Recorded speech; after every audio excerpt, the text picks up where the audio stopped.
Imagine thousands of users browsing a massive e-commerce app.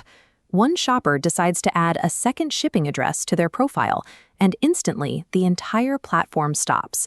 This collapse happens when developers fail to translate human logic into a format the machine can parse. When humans design an app, we sketch an entity relationship diagram, or ERD. It's a visual web mapping how concepts, like users, shopping carts, and products, relate. But a computer cannot read a web. Databases only understand strict grids of rows and columns.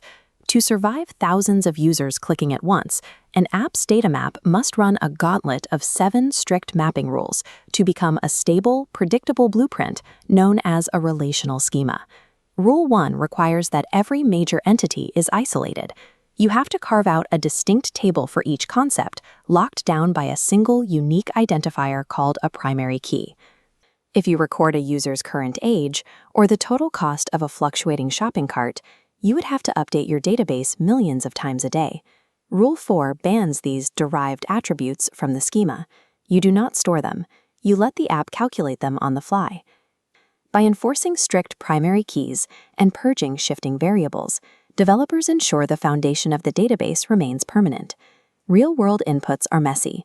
When someone types in their full name, they see one piece of information. Rule 2 requires these composite attributes to be shattered into their simplest individual components. On this slide, you can see how the concept of a name is handled.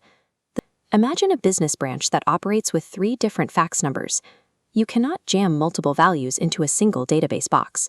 Rule 3 requires you to spawn an entirely new table dedicated solely to holding those extra values. Now that the data is separated into tables, they need to communicate without endlessly copying information back and forth. For one-to-many relationships, like one supplier handling many orders, Rule 5 gives the many side a foreign key pointing back to the one side. Thousands of suppliers providing millions of products, which produces massive data redundancy and update anomalies if you use a standard link. To resolve this, Rule 6 requires a middleman table that holds foreign keys from both sides to broker the relationship.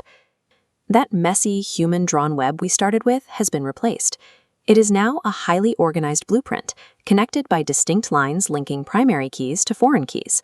This architectural standard minimizes redundant data, enables efficient queries, and allows the system to handle billions of inputs. Every time you add an item to a cart or save a song, you rely on these 7 rules functioning flawlessly in the dark.